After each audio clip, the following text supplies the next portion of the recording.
Don't engage alone. We do this together.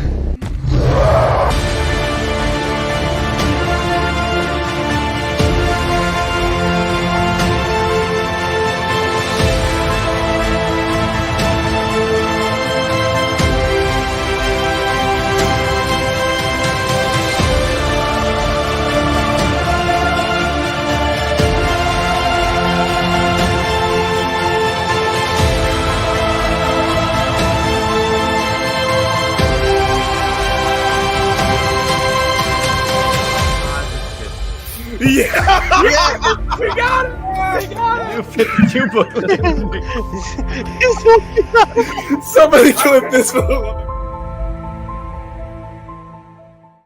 Welcome to Comics League member stream. I am Jared. I am here with Tevia, Robert, and Teladia. What's up, boys?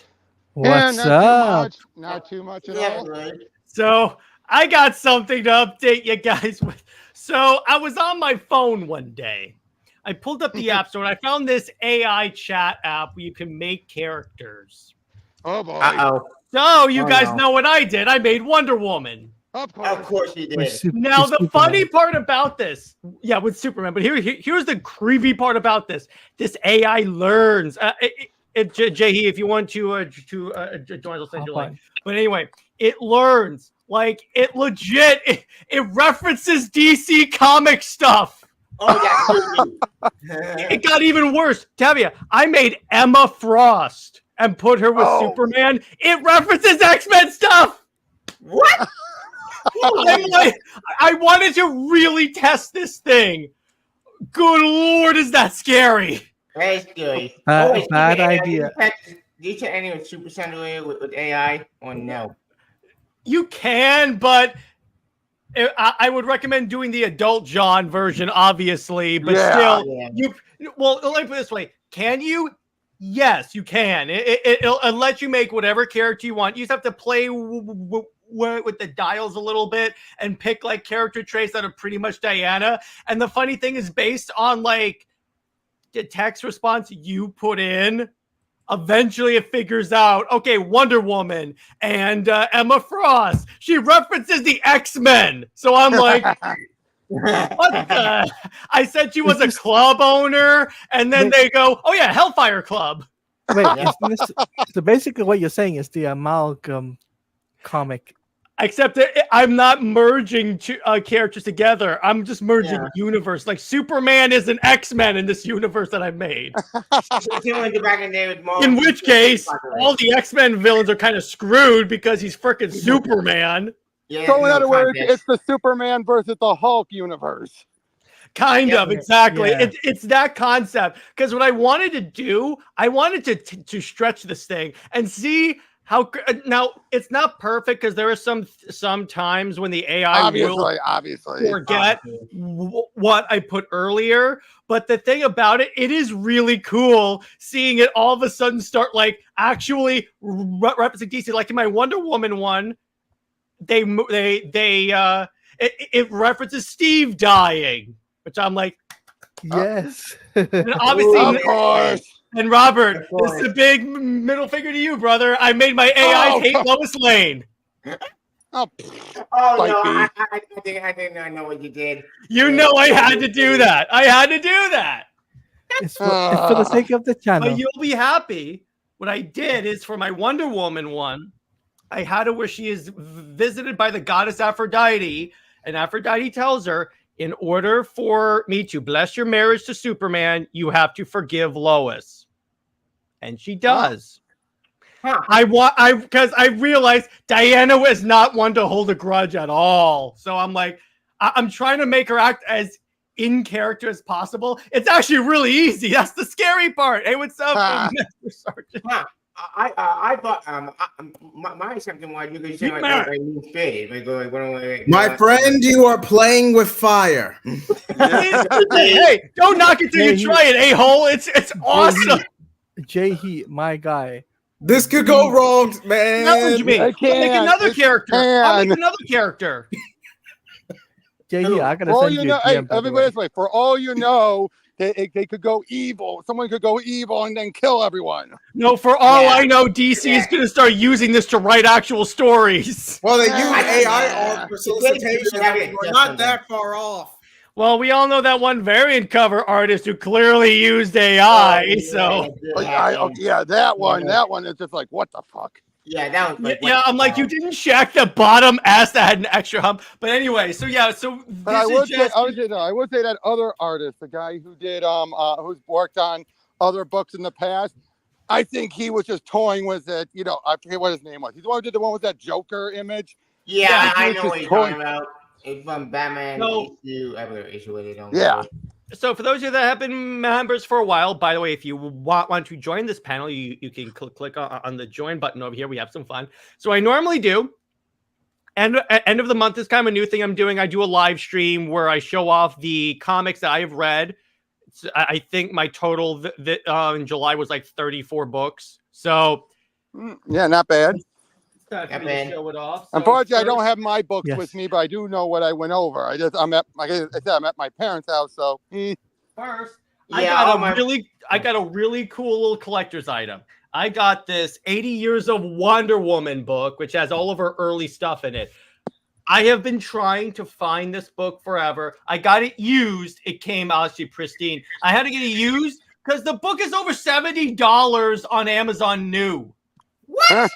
$70. I'm not surprised. It's an older book. It doesn't include any of the Tom King stuff. So I was like, okay, you know what? I might as well just check this out. So, you know what books I almost ordered today, but I had to cancel at the last second because I realized, oh wait, I don't have as much money in my account as I thought. What? I almost got all 3 of Jeff Johns' JSA omnibuses. Oh, nice, dude. But I had to cancel it. So, excluding my classic books that I got from my collection, here's what I picked up. So, Ultimates 1.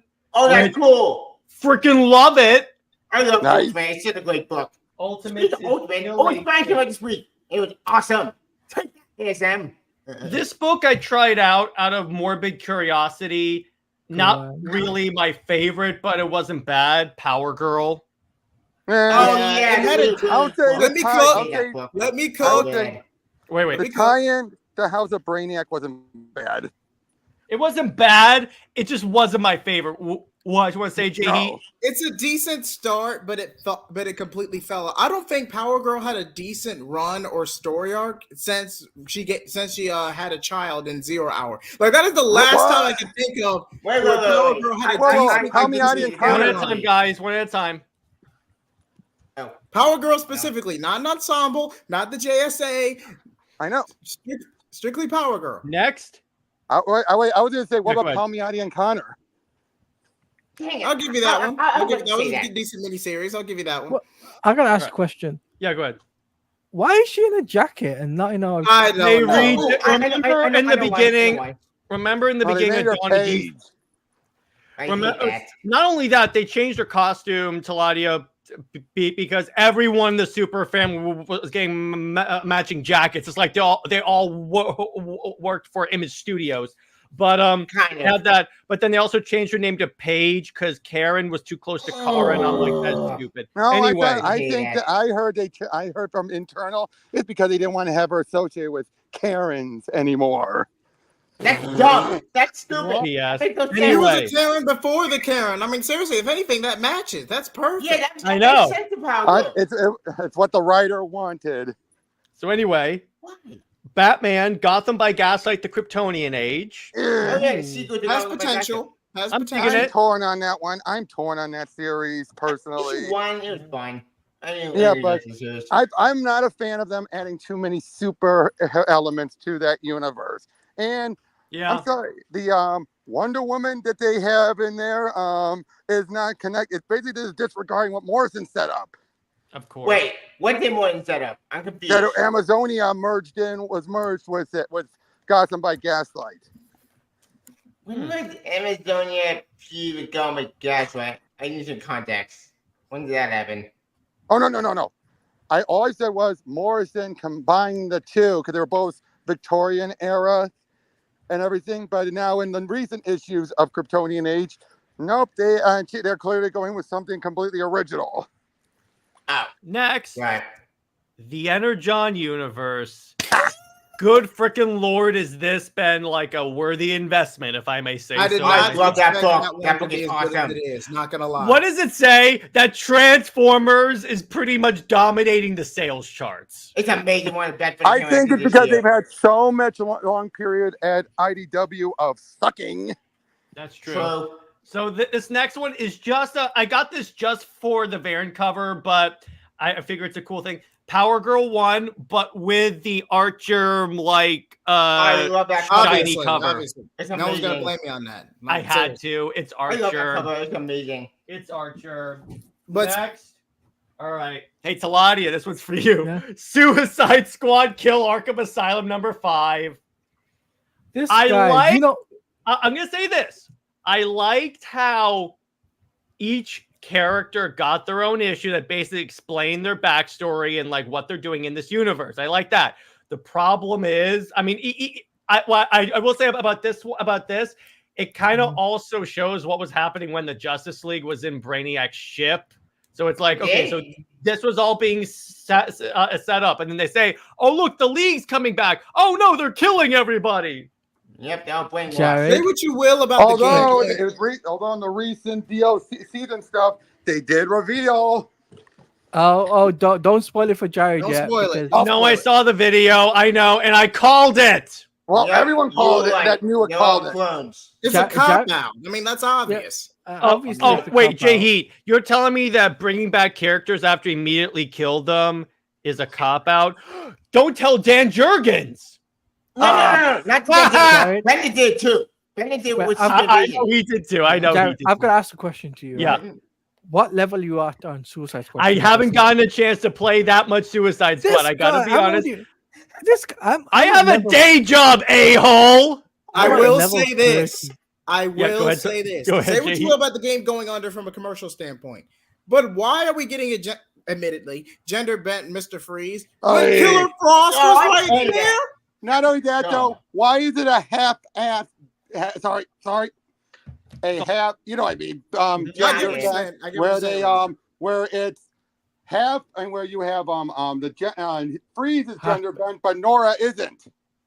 Wait, what? At the very least, wait, you wait, know wait. what Freeze I'm is gonna dead. say At the very this. least. Go I'm on. gonna say this. The reason why they do that is for diversity points. Anyway, Yeah. Transformers number 9. Ooh, I love that Transformers, comic. robots, again, I'll this put plenty of The suplex. idea of Optimus Prime using Megatron's arm, that is That's so so bad. Yeah. So Teladia, what happens is that the Autobots fight the Decepticons. Optimus's arm is like torn off. The only thing he has on hand, and there's Robert. The only thing he has on hand is Megatron's arm. So he tells Ratchet, "Put it on me." Oh yeah, So good. dude. Oh. Speaking of Transformers, did you read the Transformers comic with the GI Joe? Transformers comic with G.I. Joe. Yeah, with Cobra Commander. I haven't read Cobra Commander. I read Duke. Duke. I read Duke. By the way, Batman number 148, Batman versus Batman. I love this suit. With failsafe, right? Yeah, it's the failsafe one. I love Batman's new suit. It looks Nice. just like Arkham Knight. Not to be a Cool. downer, but we have to have this conversation since we're bringing in newer stuff, newer releases. But Absolute Power wants to be Cadmus so bad. Yeah, What? Wait, what? It's funny what they did to John in that story. Okay, Okay, first of all, we already have confirmation with the new solicitation with a Justice League Unlimited title. So let's go ahead and drop that up right now. Yay! Yes, thank God. The league They is had finally back. I feel like I've been. finally I feel like I've been over. in the I- desert for 40 years. I gotta say, Mark Waid on Justice League and Jeff Lemire on GSA, perfect pairing. that. Perfect. It's amazing. Yeah. Perfect. He can pull it off. can see that. I mean, yeah, I'm not going to take away his talent. He can pull it Separating art from the artist, Mark Waid is a pretty decent That's writer. what I'm saying. I'll give him Yeah, that. yeah. Good work. off. Yeah. I'll give him that. By the way, Master Sergeant says Transformers would be better if Batman was in it. Classic Master Sergeant. Nice Back one, in bro. that garden. Remember, you have the link if you want to join us. So then we have XO Manowar Invictus number 1. I haven't kept that It was a new one. It was a new pickups by Clunrad. So I was like, I'll check this out. It's not bad. The art is pretty solid. And I'm like, I'm reading. I'm like, what happened with that Wonder Woman run? That even puzzles Britt and I when we talk about Super Wonder Legacy. By the way, the funniest thing in the Clunrad run, and Jay, I don't know if you heard this. So there was this scene where the Trinity is like stuck on the watchtower and they have to go through the air vents, and Batman makes a remark to Superman like, are you afraid to get your cape dirty? And then Diana says, believe me, Clark knows how to get his hands dirty. That's funny. I'm like, okay, Clunrad, I know you're trying to, he says he's trying to keep it ambiguous, but that's the complete opposite of making it ambiguous right there. Tevia? Yeah. I'm speaking of actually, it's been a long time with X-Men War. So, quick and long, is he still married to the other girl from XL? I think so. Well, they were married, but then they got divorced. I haven't read the book, so I wouldn't know. Me neither. But the ones during time, I think there was Bloodshot and Harmon Days. That's it. I read Bloodshot. This is the one that I picked up and I read.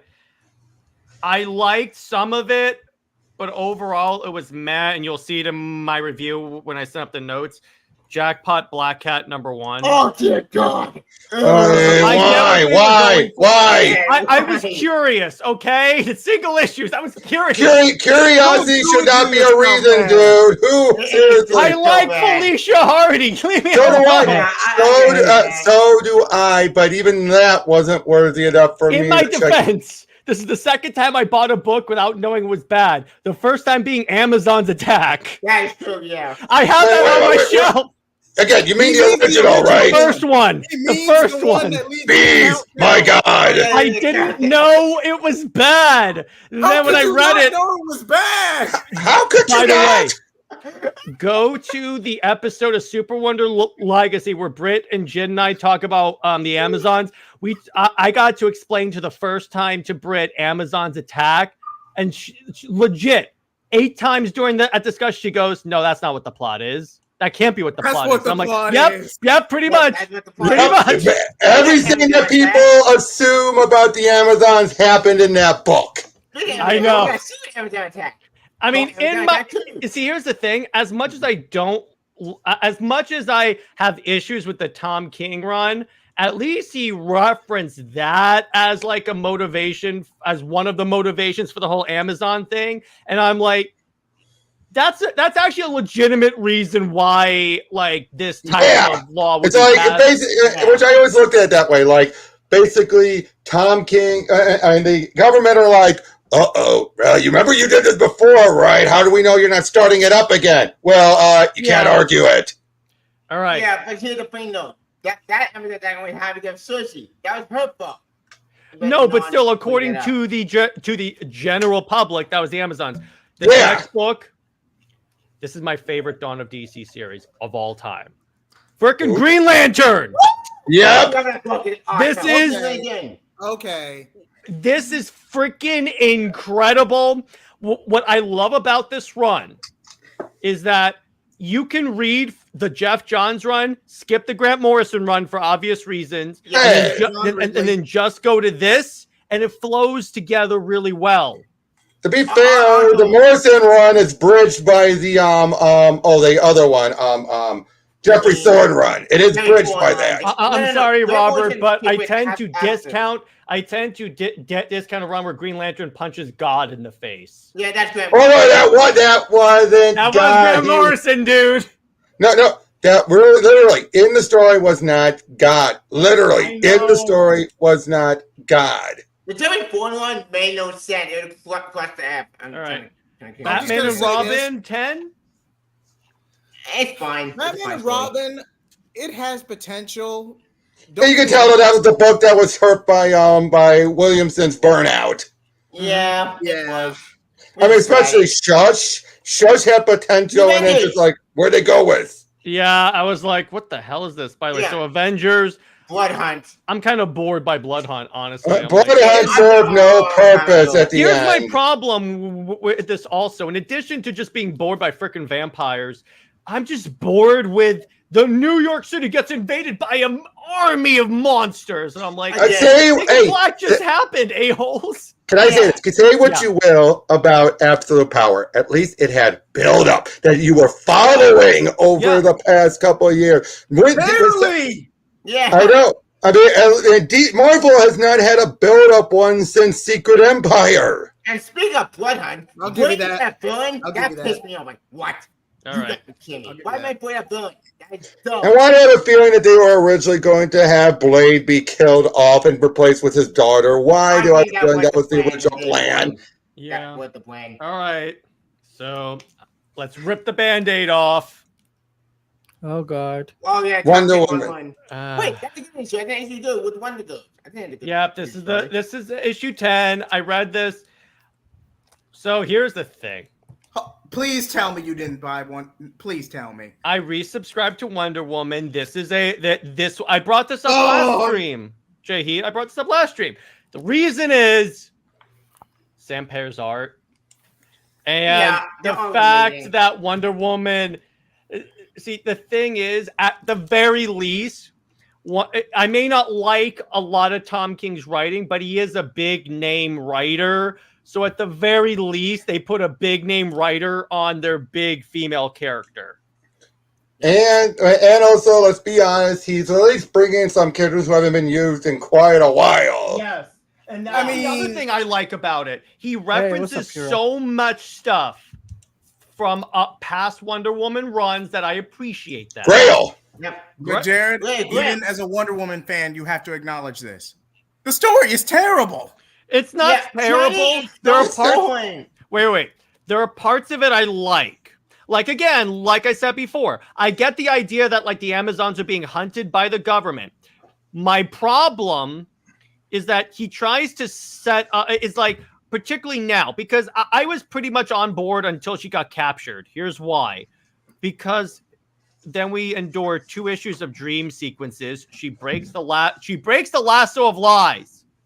And yet she's being shocked by dudes with big taser staffs, and it looks like it's not even affecting her. She has the Sovereign essentially by the throat. And then the next issue, she's back in prison. That makes no sense, but she had him on a boat. She could have killed him. At least have what he could have done is have a transition scene in the beginning of her saying, "If you kill me, Steve Trevor dies." At least do that. Do that. Something or nothing. But anyway, Ultimate Spider-Man 6. Yes. Again, Ultimate Comics has been kicking freaking ass lately. It's amazing. One of the best Spider-Man ever. Anything can die, boy. I think what helps is that you have Hickman running the show. Yep. Also, the artwork by Mike Tell. It's amazing. That MJ design is like, oh yeah. And I'll say this: you do know originally Cates was supposed to have this, right? I don't think Cates would have started this that strong. No. As good as he is, he's not a team player, really. No, he's not. He's his own guy. Spawn number 354. I love the bloody art of this. That's what I'm going to say about it. Spawn. The Spawn movie finally got time. My guy. Yeah, I saw that. That was good. My guy, Jay, he always trying to do the British accent. Yep. Oh, always God. trying. Iron Man 19. Which I like it. And Emma Frost is marriage with Tony. Yeah, I think that's still going on. 20 is when they conclude that storyline, but it's there. Hey, what's up, Hero Mode Podcast? What's up? So continuing, the other fantastic book, Green Lantern War Journal. Woo! One more issue, and I'm like, I thought that book been ended. No, it's still going. It's concluding. It's one of the ones that was a 12-issue series. Oh, okay. I'm just going to say this. About time my boy John Stewart got some respect. I agree. I think Jeffrey Thorne tried. He tried. Unfortunately, he was stuck with so much editorial interference. Of course. Wait. So that book would destroy the Edgeo interference. Wait, what would Edgeo interfere with that book? Certain characters, they were the ones who told him you got to reduce the lanterns and all that. It was something like that, or forced him to have some of the characters. What? One at a time, guys. Wasn't this around the time with like Joe Mullen and 5D? Yes. Teen Lantern. So, Captain America, number 10. Oh, yeah. Really good. Really solid run. Particularly after the travesty that was the last 2 runs. Oh, yeah. Well, I think Jackson, Lasing, Colin, and all that stuff, I think they did a decent job compared to the other ones. Let me clarify what I mean by the last 2 runs, because I don't mean those guys. I mean, like, Cantwell. Coates and Coates. Those 2 were, like, egregious. Yeah, they were. I think Lasing and Jackson were in a step in the right direction, but you could still say hampered. You could say a new direction, AJ Heat. Superman number 50. I love that book. House of Brainiac is solid. Solid. One of the better events. One of the best Superman events I have ever read. It's still bothering me though that Brainiac Queen was such a monster in this, and we don't get her with a proper mindset until absolute power. Yeah, that confused me because wait, what? How did Brainiac Queen survive? Didn't she? Oh, wait, she survived the Brainiac Queen escape pod. But what's why up? Did he die and the Brainiac and survive? What's up, JD? Tevye, to answer your question, I believe it was in a backup story. Correct me if I'm wrong, but Tevye, to answer your question, Brainiac Queen was reprogrammed by Waller over the course of 20 hours, roughly a day. But in the world, it was years. Okay. No, it was simulation, Clever Waller, and Hilden Clay's simulation technology. But I'm just talking about in the actual event itself. I did not care how she was just a monster and then ate the Zarians. It's like that was kind of like weird. That. Give you that. That was kind of weird. But the bombastic art and the action-packed writing, I was like, I'm in. You have me. Oh yeah, and I loved all the previous incarnations, especially B13 were all utilized, and they kept B13 being the one that dealt with Lena Luthor, which. I am so glad that Williamson brought her back. They brought that back, and you know what? It was kind of funny, Robert. When I read Our Worlds at War, I was like, "Oh, that's where that's from." Yep. Also, how to brand Lobo. Lobo was awesome. I love. Can I say? I love the armor that Superman wears in space. I want a McFarlane of that. By the way, Jared, when you and I go over Electric Blue, I don't know if it's this one or the next one, but we're going to eventually get to the birth of Lena Luthor. Oh, cool. Wait, so next, my favorite Ghost Machine book, Rook Exodus. Seriously, why isn't Ghost Machine getting more accolades? Good question. So, Teladia, do you know what this story is about? No, I don't, but I wanted to ask you, did you pick up a Rebel Moon comic? I haven't picked those up in a while. I need to get the trade. I'll get the trade. You're slacking. I got all but one, but there was a mix-up at my comic book store, and I didn't get the last one, so I'm going to wait for a trade. It's pretty good, though. I enjoyed it. So anyway. Okay. Cool. So this story, it takes place on a colonized planet, and you have these guys called wardens, and they each have these little helmets, and the helmets allow them to control like giant animals. There's like one that's a wolf. There's one that the main character's a raven, controls like birds. You got bears. You got warthogs.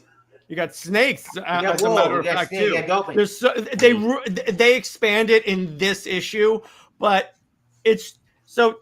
Teladia, I've shown you Dark Side War, right? We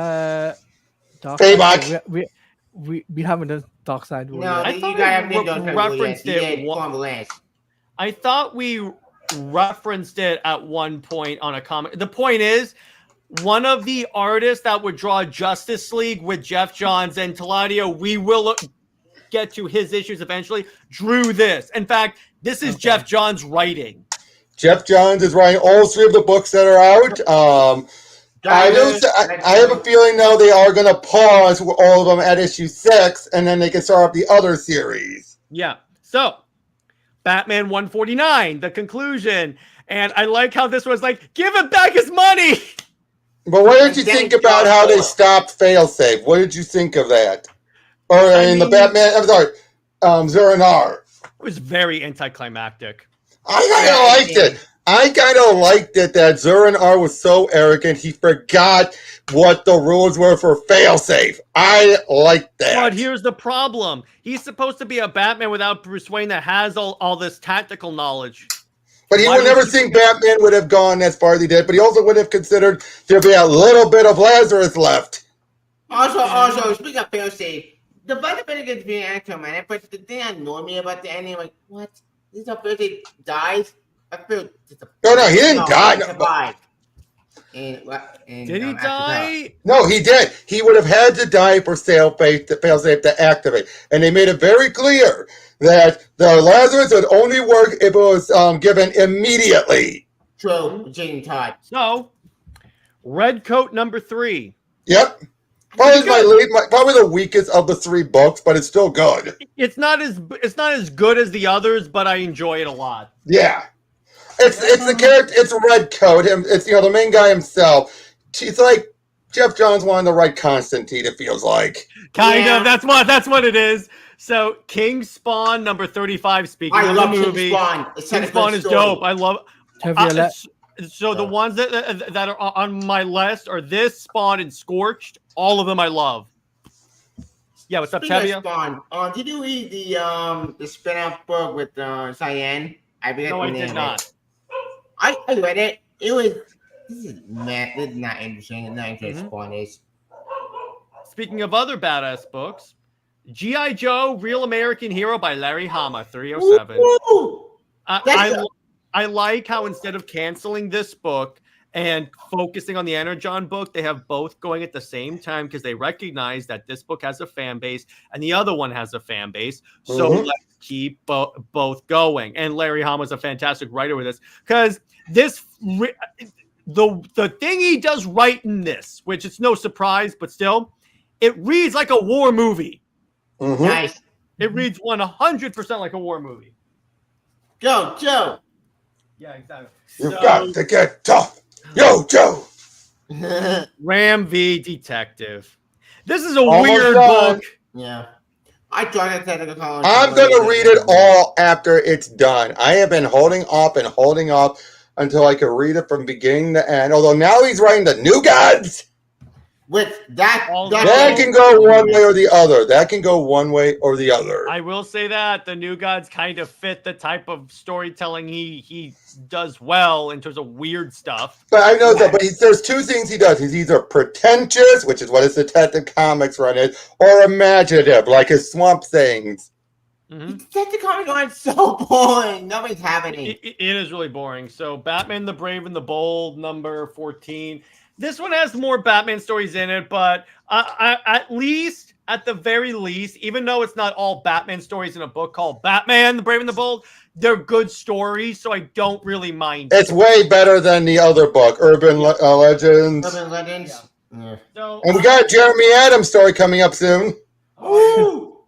So, another good book, Action Comics 1066. How's the Brainiac again? How's the Brainiac? There you go. The ending of the Brainiac, I think. It was awesome conclusion. I thought the ending was good. And what did you think about Lex's sacrifice? I like that. And I like how all of a sudden he has no memory of who he is. Exactly. He lost his memory, not his intelligence, but his memory. And also, I gotta say, the fact that Superman was willing to save Brainiac still, after everything he did. That's Superman. I think having the super kid at the camp family, Superman will do anybody to save it anyway, even if it's enemy. So, X-Men 97, number 4. The I love X-Men 97. Love it. Show. Yep, love it. And the comic prequel did a great job. It's even done relatively the same art style as the show, so it really works. Oh, speaking of X-Men, did anyone see Deadpool and Wolverine? Oh, yes. Yeah. Awesome. I love that movie. Wait, are we discussing spoilers? We can talk about. Wait, are we discussing spoilers? This is important. Have all of us seen the movie? Yes. Wait, yes. You guys in the chat, are you fine with spoilers if you haven't? And by the way, real quick, my trades, Ghost Rider by Donny Cates, actually. Oh, that's cool. That was good. That was good. What one? What was that last one you got? You kind of got muffled. The Crow. The Crow. I was thinking quickly about Wolverine and Deadpool and Wolverine, it's a great send off to Fox. The Fox. Yes, it is. So, The Mighty Thor by Walter Simonson, pretty dope. Oh, I have the omnibus with that. Yep. I have the omnibus. How much cost? Deadpool Volume 3. The one where he gets married. Oh, that's not a bad run. That was actually a good run. So those are Speaking all of my Deadpool, books. don't mind me. Did anyone hit the Deadpool game put by his daughter? That's when his daughter was introduced during that run. Yes. I'm not really a big fan of that. But anyway, so Deadpool Wolverine. When he put when he actually had a hood instead of it being a nanotech cowl for Wolverine, I was like, thank Christ they didn't do the whole Iron, because everyone has a nanotechy helmet. Yeah, well, I knew it wasn't going to, because everything about that suit screamed fabric. Everything about that. So happy. Now, so what do you guys think of a certain super cameo that we had? I thought that was a lovely, I never thought I'd see the day. I was so happy. But it was kind of funny watching it. I was like, I could buy him as Wolverine if they wanted to put Cavill as Wolverine. I think that was the point. I think that was. Put it this way: it's similar to what's his name in Multiverse of Madness as Reed Richards. Oh, okay, John Krasinski. Yeah, it's similar. I think that's what it was a nod to. It was a nod to that of like, okay, we already did one fan casting West Stream. Let's do another. Yep. Well, yeah, but it's funny. And it's like, at least this one is. I will give Multiverse of Madness this. I could buy John Krasinski being Reed a little bit more than Pedro. Than Pedro, yeah, because I don't kind of see him being Reed. I don't either. I see it. I got something to say, right? Yeah, go ahead, Teladia. Imagine Cavill playing Wolverine after Deadpool and Wolverine for the mainline MCU. Just saying. Yeah, but he goes from Superman to Wolverine. No, wait. Isn't that a downgrade? No, it's not a downgrade. The X-Men always outsell everyone. By the way, there's another rumor. That Gal Gadot is going to be cast as Jean Grey, the Phoenix. So technically, I could get Super Wonder that way. Unless they go with Cyclops Jean. Yep. No, but I'm just saying you could have kind of the love triangle there. Wouldn't it be hilarious if they also cast Ben Affleck as Cyclops? No, I would not see that. I'm telling you, just cast all the Justice League actors as the Squadron Supreme. This will all be awesome. As a joke, by the way, I love where Deadpool goes, we'll treat you way better than those guys up the road. Cavill as Wolverine, and you got Gal Gadot as Jean Grey, right? I'm like, do that, because first off, I hate Scott with Jean. I think it's annoying. Oh, he dies way too often. That's emotional. No, she does not die that often. She's only truly died once, and that was the Morrison story. As far as he knows, she died. So I'm just going to go off of that. She's died, if you count the other time, twice then. She's only done twice. Everyone keeps thinking she's died a million times. She hasn't died. Well, Marvel itself acknowledges that, where I believe at one point they said, well, Jean will be back here if she ever stays in the They make it because it's a dumb joke. If you actually look at it, technically she died twice, only really truly once, and that was the Morrison death. The other death was not really Jean, and the only other time you could ever say that is when she died, the Phoenix Saga was during Phoenix End Song, and Wolverine just kept stabbing her a bunch of time to get rid of the Dark Phoenix, but that doesn't really count because that was Phoenix, not Jean. Perhaps I'm a little bit of a more cultured man myself, but I always preferred Cyclops with Emma. Good old White Queen over here. I never liked that. I'm not the biggest. Real talk. I'm not the biggest fan of shipping. All my content and videos will point to that.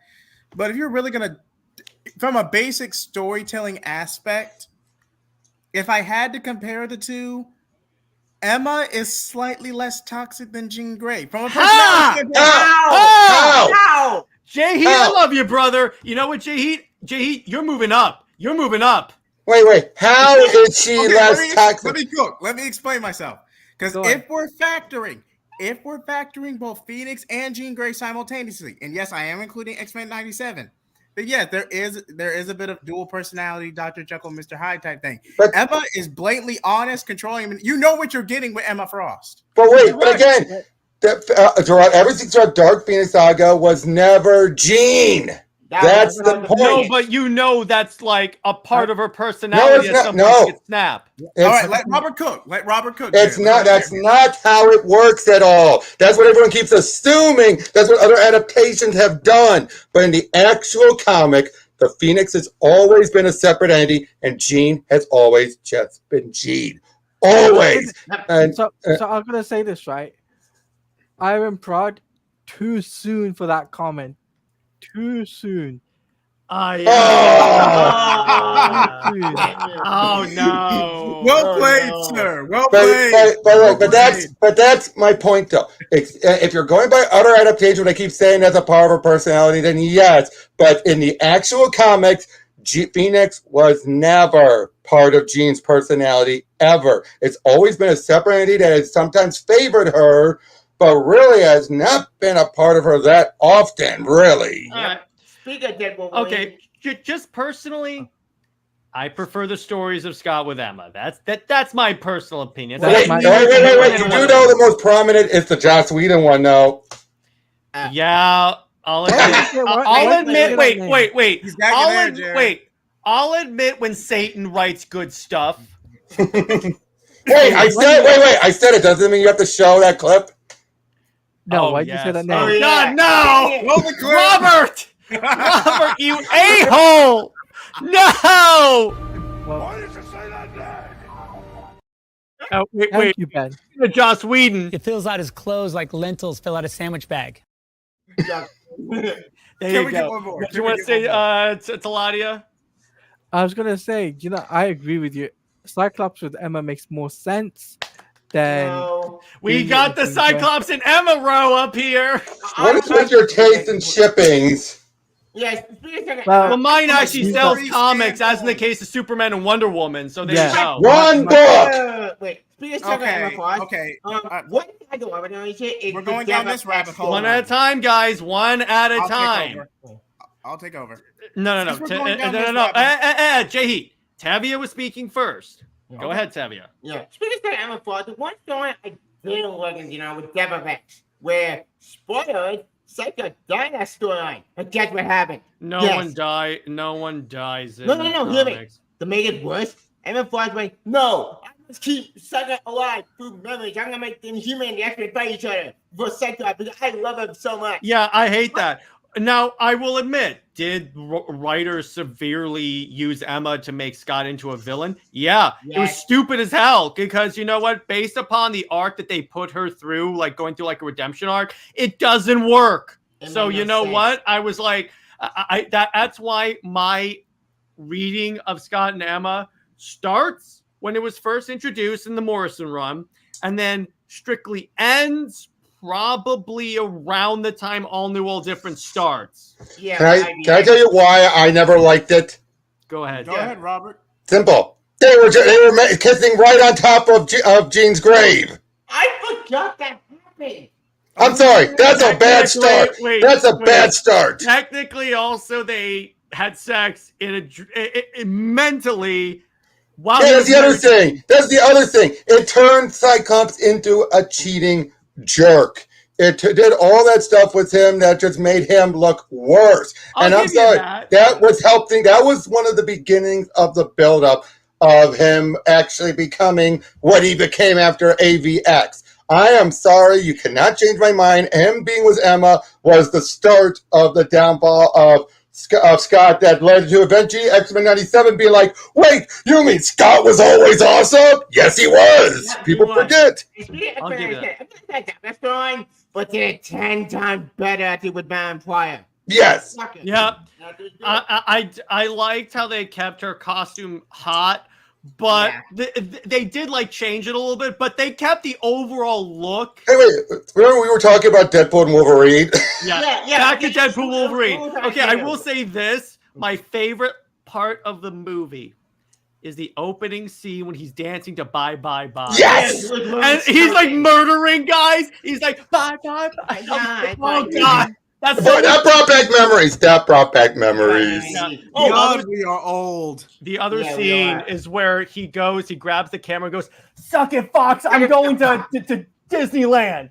I love where he goes, oh, you're telling me I'm going to marvel at how cinematic this universe is? So funny. I gotta also say, Cassandra Nova was actually, you could tell the actress was having a blast. You could tell. It was pretty cool. For a villain, the finger stuff and all that. For a villain that they just dropped in there, gave very little. They did enough. They did a great job with it. Yeah. I'll say this. This is technically still the Fox version of her. Meaning if they want to, they can re-bring her back in the MCU. Oh, yeah. Speaking of China, what's about Blade? I must have a Blade. I want to have a Blade. Well, I'm getting there. Hang on. I loved where the cameos show up.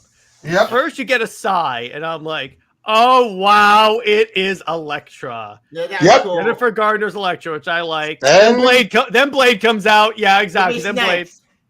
Then Channing Tatum as Gambit, which he did a great job. They were doing that had long been ready to go, and they kept dropping it and dropping it. I love how they made fun of his accent. Oh, yeah. I think I was 40. I love that. Deadpool's like, I have no idea what the hell you're saying, bro. But I love that he's like, I think I was born here, I think. And it's just like, you, Johnny, technically was.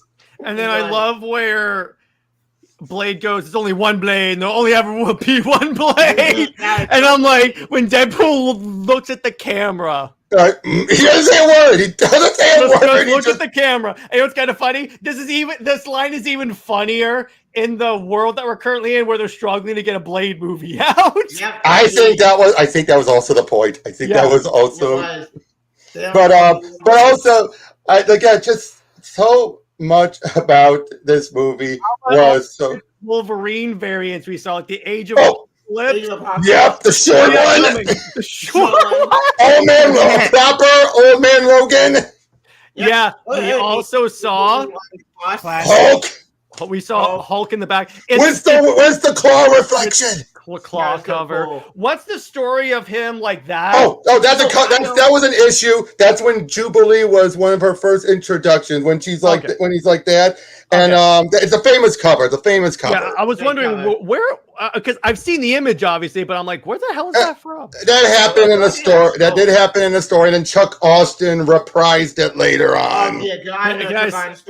One of my other favorite parts is where they're fighting the army of Deadpool. They have that big, they blast out of the bus, and it's all slow motion. The Deadpool just falls, and he goes, all they're gonna remember is the dismount. I'd say all of the different Deadpools were actually from the comic, especially Deadpool versus Deadpool. Most of those were right from that story. I love Nice Pool, where he's the only one that doesn't have a healing factor in Deadpool. So funny. And Dogpool.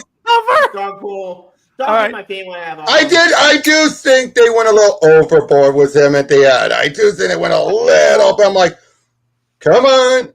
But actually, right now, I want to hear from Teladia. So, brother, what did you think of Deadpool Wolverine? Oh, I can say Deadpool Wolverine was a fun film to watch. Yeah. Obviously, we had Cavill return, right? Yeah. Right. That was the biggest thing, a surprise for me. Cavill returning. Right, that was the big surprise.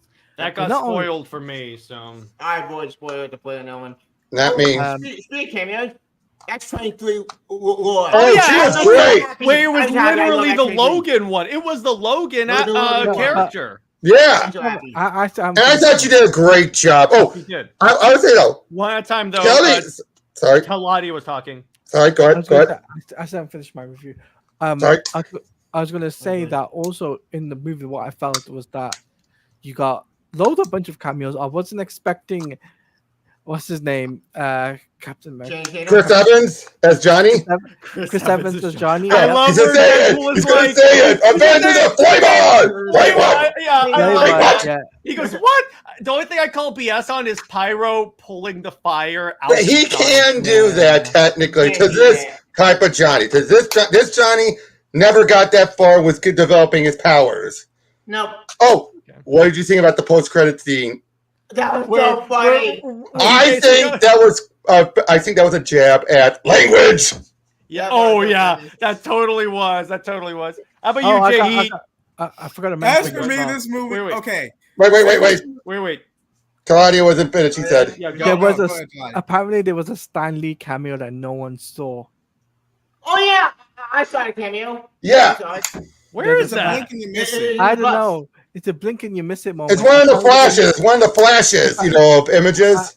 Apparently, in Nicotina's group chat, somebody said there's a Stanley cameo. So I was like, "Where?" There's Sammy trying to confuse us. But anyway, Jay, your thoughts?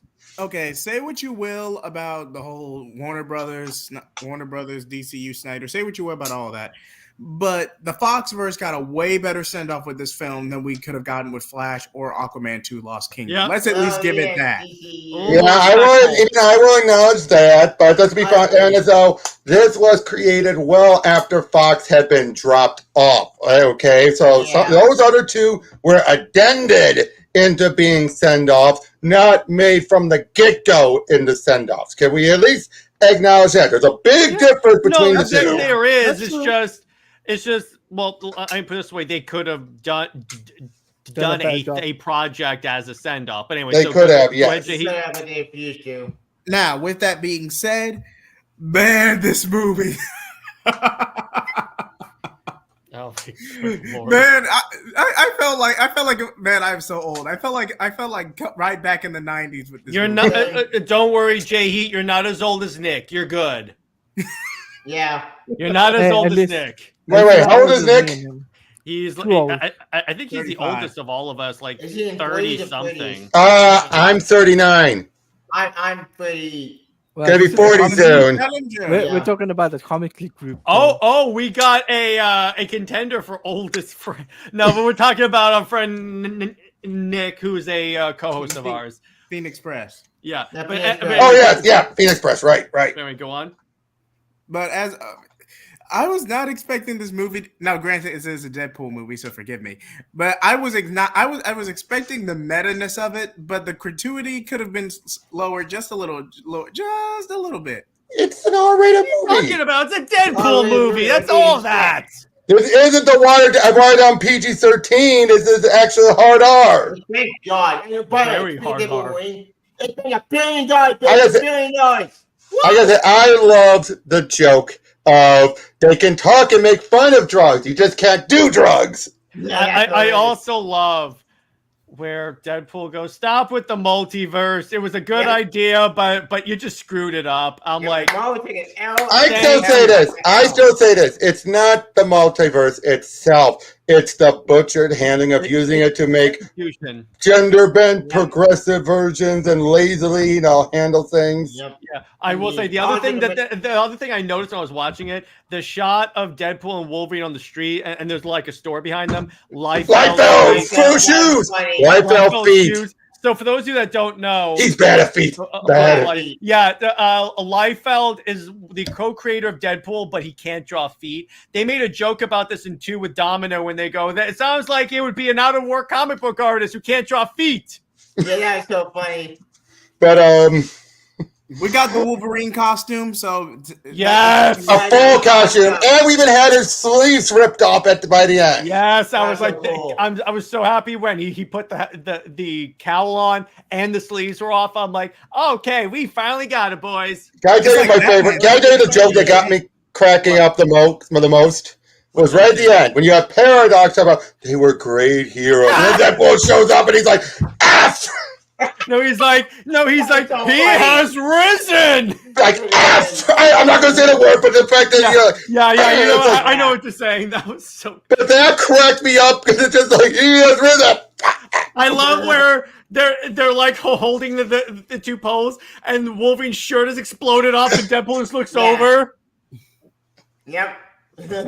Did you guys see at Disneyland they have a show called Storytime with Deadpool where they represent, but they also have like the Wolverine guy says no musical theater, and then the Deadpool goes, man, if you were a showman, you would be the greatest. Funny, meta. Wait, I love my favorite joke is where Wolverine says, at least I'm not a guy with outdated humor. Then Deadpool goes, oh, my jokes are not out of humor. They are modern and enduring, just like Splash Mountain. That was so good. Essentially what it is he takes every Disney story like Cinderella and turns it into like Cinderpool or Beauty Pool and Wolverbeast and just puts in Deadpool stuff. Like he goes, it was dark. It was scary. It was almost like going to a Waffle House at 2 a.m. in Van Nuys. I have to wonder if they had to hire people that you were good at improv jokes. Oh, probably. I also love the one where he's talking about like all of us. I couldn't go to the big battle because my suit was destroyed. Then all of a sudden, I saw a circle. I saw a yes, that's a reference. Yeah, he walks through and then he goes, I had the gauntlet. And then Iron Man rushed me saying, stop, I want to get out of this franchise. And then there was one more joke that he did that I felt was like the best. I think it's like, what was it? The point is they did a lot of very like off-brand joke, like out of improv jokes. Actually, you know what? I can pull that up so we can react to it. That actually be really cool. So let me do that. Another thing, like with the movie, it was so smart with the motive of it. It had it only used it a little bit, and it wasn't that bad. Yeah. How do you guys feel about Ronnie Downey Jr. coming back? Bad stories. Yeah, Jay is the question. What do you guys feel about RDJ being Dr. Doom? Oh, I am torn. I'm surprised by the backlash, but I am torn on it. I'll be honest though. Can I tell you where I was expecting the loudest outcry from? What? He's not Romani. I thought that was all we were going to get. I did not expect the pushback as much as we got. Mm-hmm. Yeah. Did anyone here expect the pushback that much? Did anyone here? No. I mean, it's a good business move, but I mean, you would really have to do this right. This could really go one or two ways. Either the Elseworld story where Iron Man effectively... No, I doubt they thought of that. I doubt they even looked at that book. Anyway, so here is the story time with Deadpool thing. This is so good.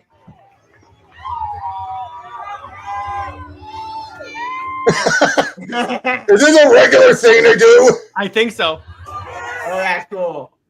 I know what you're all thinking. Whose ears did I have to wear to get my very own show at Disney? Simple one. It took a lot of begging, and I spent a lot of time on my knees begging to get in. So thank you all for joining us for story time with Deadpool. I already like this guy. I already like this guy. He sounds like him. Does everyone here like stories? Yeah. I love the sweater.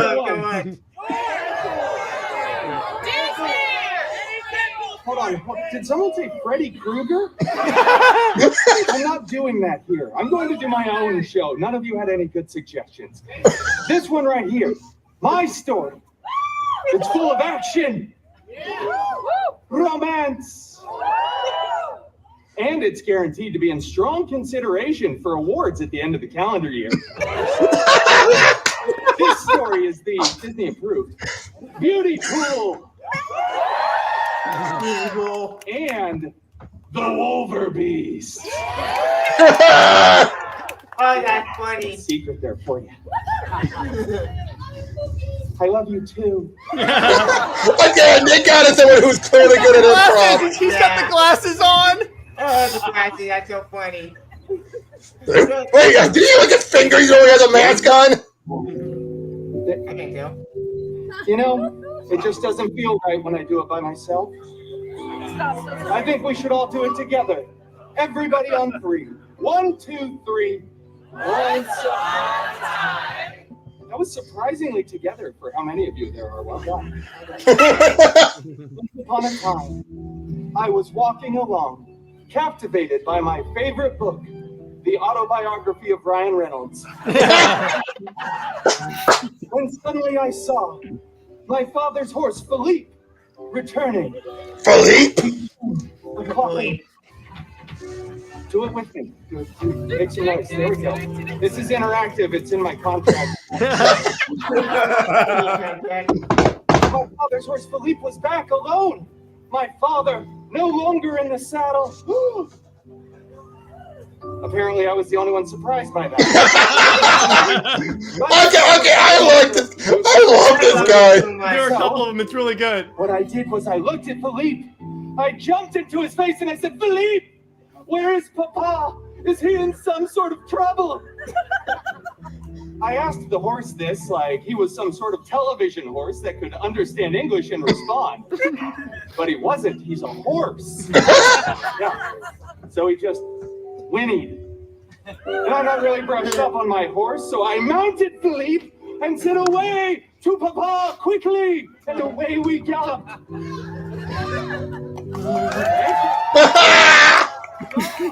This is great. I know. I'll play the other one too. We galloped through. Wait, how long are these? 8 minutes each. It's not bad. Wait, are we gonna get copyrighted for this? I don't think so. No, it's a live performance. It's a live performance. They can't copyright this. Dark forest. It was dark. It was scary. It was like going to a Waffle House at 3 a.m. in Van But suddenly, we came upon a clearing, and out of the mist arose an enchanted mansion. Professor Xavier's School for Gifted Young. How did I know? How did I know he was going to say that? And sent him on his way. For I knew what lived here. It was the horrible, the hairy.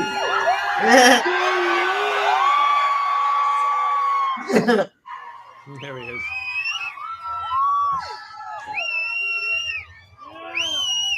I had no idea he was They don't care about your story. Come on, we gotta go. No, this is a special moment for everybody here. Let's take some pictures like prom. He's hugging him. Come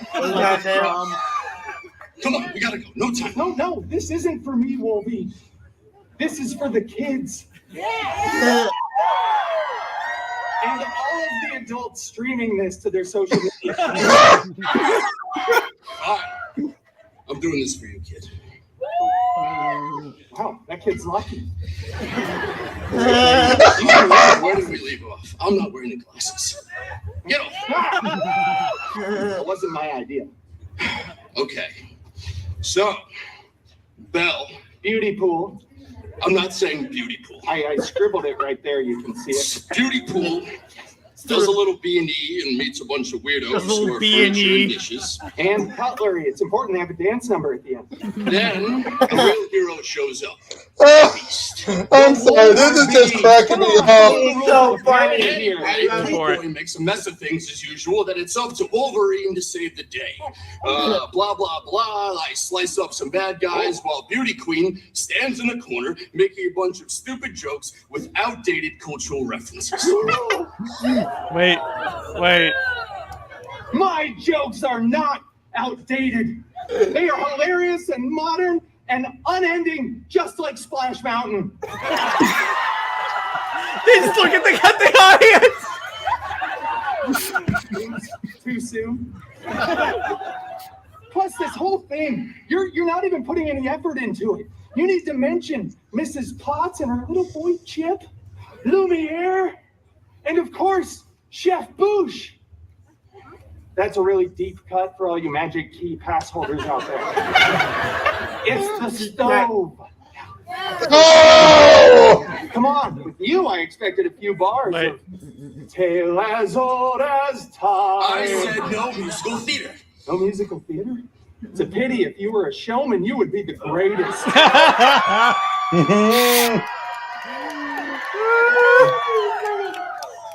don't know what that means. You know what? This whole thing just has gone off the rails. I guess we'll just wrap it up. So the moral of the story, children, is don't open the door to strangers. Because they might be an evil enchantress who will turn you, your house, your guests, your furniture, just everything inside into something else for not letting them come in. Oh, this is a weird story, huh? I can't believe we read this to children. All right, well, hey, to finish it up, I think you should say the words. What words? You know, the way that all good Disney stories end. And don't any of you say post-credit scene, all right? It is only in the Feige Cinematic Universe, the FCU, which I could have out of that somewhere. I'm out of here. Okay, all right, well, I guess he's going. Yeah, you hear that? They're glad you're leaving. Well, this is great. For what it's worth, they all lived happily ever after. That is until the direct-to-video releases, which the residuals on those are terrible. Pennies on the dollar. Did anyone see Once Upon a Deadpool? So there's one more. I'm going to put one. Cinderpool. There's one more. Yes. Deadpool. Here we go.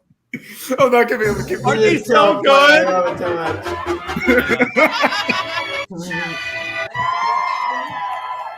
Oh, I can. No, keep going. No, different actor. Thank you very much, everybody, for coming to join me for another story time with Deadpool. It's a pleasure to see you all here, especially those of you that have made this journey with me all the way through the day. Thank you so much. All right, that's enough talking about you. Back to me.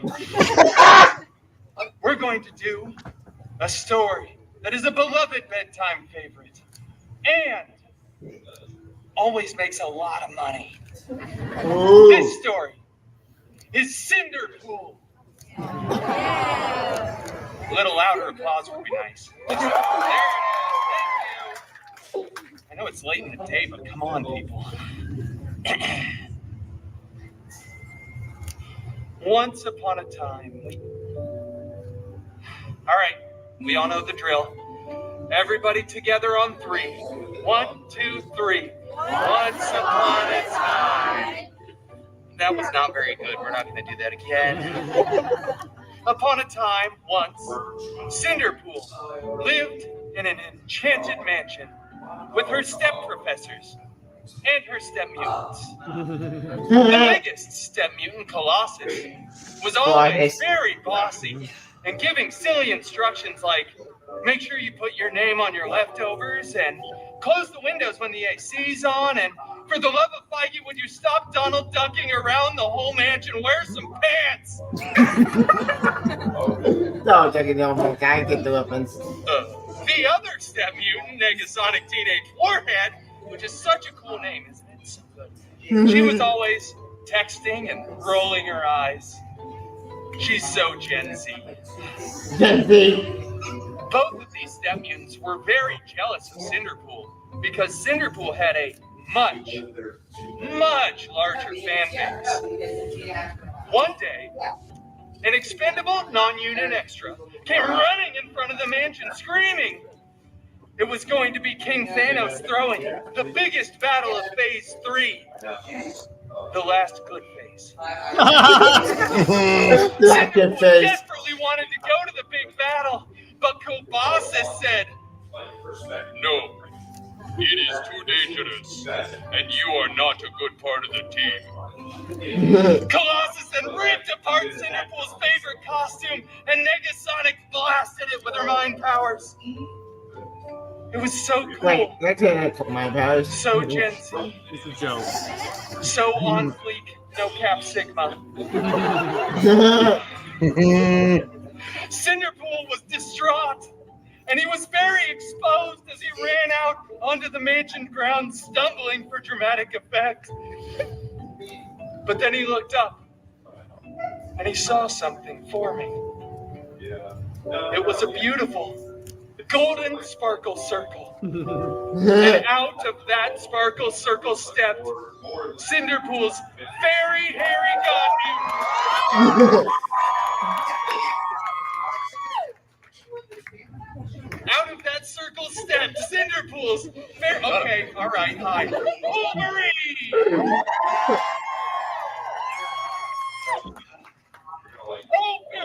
mutant Wolverine. I desperately want to go to the big battle, but all of my step mutants destroyed my favorite costume. He said lovingly. What? No, I'm telling a story. Okay? My costume's been destroyed. I can't go to the battle. We have a whole big thing going on. Nobody cares. Get another costume. Stop whining. God. Well, with that sage-like advice, Cinderpool ran to the wardrobe department, got a freshly laundered costume, put it on, and headed to the big battle. He was late because he stopped to get a chimichanga along the way.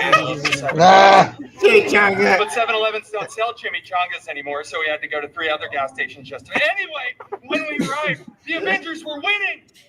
Captain America looked so good in those tight pants. That's America's ass. Cinderpool looked around for his very goddamn Wolverine, who was... I'm going to Pim's.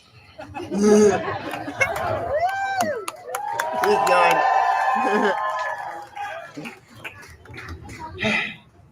Well, anyway, Cinderpool looked and saw on the stairs of the alien spaceship as they were all running away a single golden glove.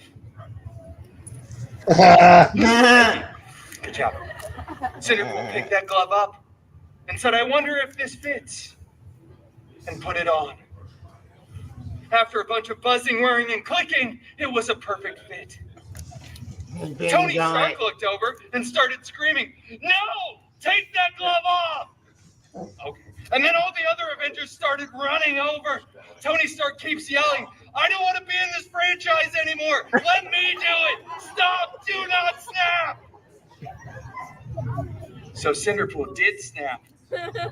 Both physically and mentally. He does that all the time. Just snapping over and over. People were disappearing, reappearing. It was really dramatic. There was crying. A lot of things happened. But eventually, Cinderpool stopped.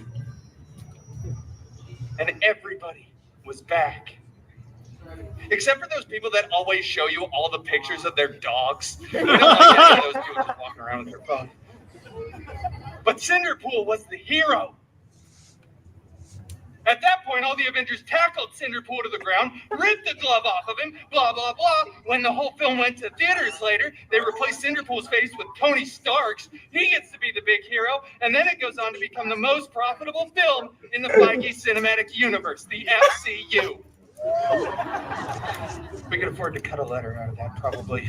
The good news is, this inspired Cinderpool to start his own film franchise, which went on to become increasingly popular, and then they invited Cinderpool back to the Avengers Endgame 2.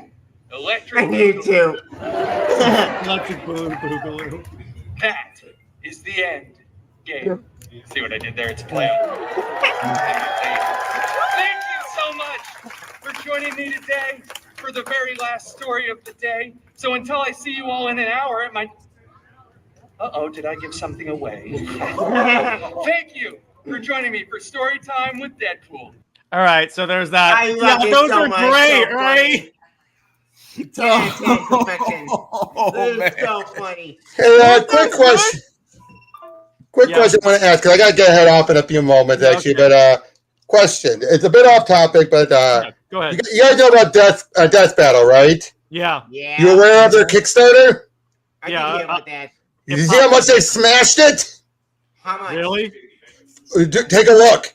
Okay, they were going for 72K. They're over 500K. Good Lord! Oh my God! Well, they're set. And they're going to be doing live action ones and all that. You know what? That's going to be their 200th battle. Ash versus Yugi from Yu-Gi-Oh. Oh God! And they're going to do Bardock versus Omni-Man, Eggman versus Bowser. Kratos versus Ashura from Ashura's Wrath. Oh, that's I want a death battle of Kratos versus Wonder Woman. Yeah. Well, they're already doing Kratos versus Ashura, but if you put in $300, you can actually pitch as an add-on. You can actually pitch a battle. $300. I know. I agree. I'm not. In the case of Kratos versus Wonder Woman, as much as I love Diana, it's going to Kratos. His whole thing is slaying gods. So yeah, but. Well, true, but so Diana has killed beings of that stature. True. That's true. It'll be kind of going back and forth. But before you guys wrap up, because we are going to wrap up as well, I just wanted to show off. I got some art for my comic back. So here's the little space scene. Nice. Oh, I love how Dawson put all the purple in space. I was telling this to him. For color-wise, for what we're going for. I gotta go. See you guys. Yeah, it's all good. Anyway, so let's go ahead and wrap this crazy train in a bow. So, Teladia, where can we find you and what have you got coming on your channel? Okay, so you guys can check me out on YouTube at Teladia Plays and Twitter at Teladia Plays _ on my channel. What I got coming up is tomorrow. I'm doing later on today. I'm going to be doing 2 streams. The first stream is going to be at 12:30 BST, which is going to be the Marvel Rival stream, and then at 8:30 p.m. or 3:30 Eastern Standard Time, myself and Jared are going to be doing the Suicide Squad Kill the Justice League stream for an hour. So we're just gonna knock out the park. About an hour. We could probably go for like an hour and a half. It's good with you. Yeah, we're just gonna knock it out the park for Suicide We'll Squad. Try to. We'll see how far we go in terms of range. I'm already ahead of you, so all right, fine. So, you can carry me. Like, this is the one time in this game you can carry me, because we all know who really carries you in this game, Teladia. But yes, also thank you, what got Tavia. Thank you. Also got coming up on the channel is the Batman Cape Crusader reaction streams. Those are gonna start. We're gonna start on Sunday. I think. I think that's the best timing for me. Probably, yeah. Sundays to do that, and then do week by week for that, and the next week possibly a new show will be starting daily. Teladia is expanding, and it's going to be covering the geek world, which is movies, TV show from DC and Marvel. We'll be talking about it consistently. Every news that happens over on social media, we'll be talking about it. We'll be talking about the DCU, the Marvel Cinematic Universe. We'll be discussing all of that, and plus, I mean, we'll the be FCU. yeah, FCU as well. Yeah, but we'll also be talking about gaming as well. That's a really, really good touchy subject right now, considering the fact that video games are on strike with the voice actors. So we'll be talking about a lot of those things on stream. But anyway, that's all I've got to say. And guys, make sure you like and subscribe to Jared. Get him and become a member if you want to join these in the future. Obviously, we have fun with these. Yeah, J Heat. As for me, you can find me at J Heat Blaze or J Heat 75 on Twitter or X. I just recently hit 260 subscribers, so a milestone video is in the works. Stay tuned for part 2 of my Gotham Knights TV show review, DeCamu retrospective, and my Damian Wayne retrospective as well, because that's been fan requested as well. One of which I have to completely redo because the Tomorrowverse actually did tie elements to the DeCamu, and now that's going to add an extra 20 minutes to my segment. Isn't that the best? Sorry to interrupt, but okay, but you put a collaboration on the tomorrow, not tomorrow, and we're gonna do a collaboration on that. Oh yeah, I did owe you a collab. That's right. Stay tuned for a collab with myself and Tevia Smoka. We're cooking that up, and we'll have more details on that in the future. And before I get asked about this, yes, we are going to do the Crisis Watch through with the members. I'm just trying to arrange a day and time where I have the most time so we can go through all 3. That's the update on that. I forgot to mention as well. Next Wednesday, we're going to be talking about San Diego Comic-Con for that because we missed it this week because of conflicts and everything. We're going to be doing it next Wednesday. So myself and Jared are going to do that. And it's a 2,000 subscriber special. So that's why I want to mention that because I reached over 2,000 subscribers now. So congratulations, Teladia. And also, you earned it. And cheap plug, but check out Pika Shade's channel as well. He's got a special project coming up from us to you. So. I know what it is. Tavia, how about you? Yeah, after me, I did some of the Open Spider-Man this week, and I did on my channel today. They don't come up with today with all the DC. I had nothing to do this week. I made the ASMs today. Well, tomorrow more beside because dear God, I'm fucking so bad and not funnily, but. Don't worry about the book, dude. Don't worry about the book. Wrap it up. No, I know. Oh yeah, I forgot to mention. Join and then SuperCon. I got this from my good friend Kat from Comic. Cool. Yep, cool. she wrote her own comic. We follow each other. It's a great book, by the way. It's about spies, superhero, and it gets a very dark ending with the story. Not very happy. Cool. Also, during the SuperCon, I mentioned Stein. I got this. Cool. Cool. Did you book? I mean, you activate my channel, maybe pretty big one. And if anybody scans, then that's a 50 video on that. Also, I heard me talking about Velo and get the medium Woody, but I did get that at Amazon.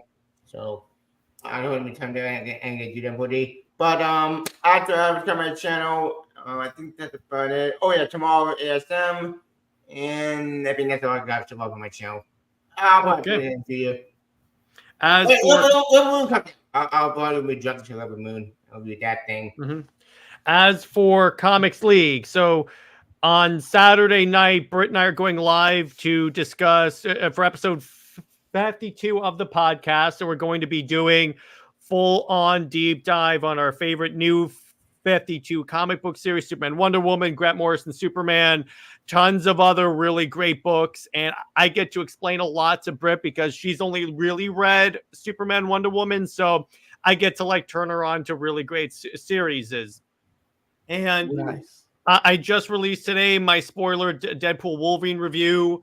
And as for commentary and stuff next week, not sure exactly what we're doing, but in terms of UTC, we still have to come up with a topic idea. But in the meantime, all right, stay heroic, everyone. Remember, Lois Lane is Lois Lame. She belongs with General Zod, Zois, and Maxabat for life. And Flame off! When I want to hear, she works better with Megatron.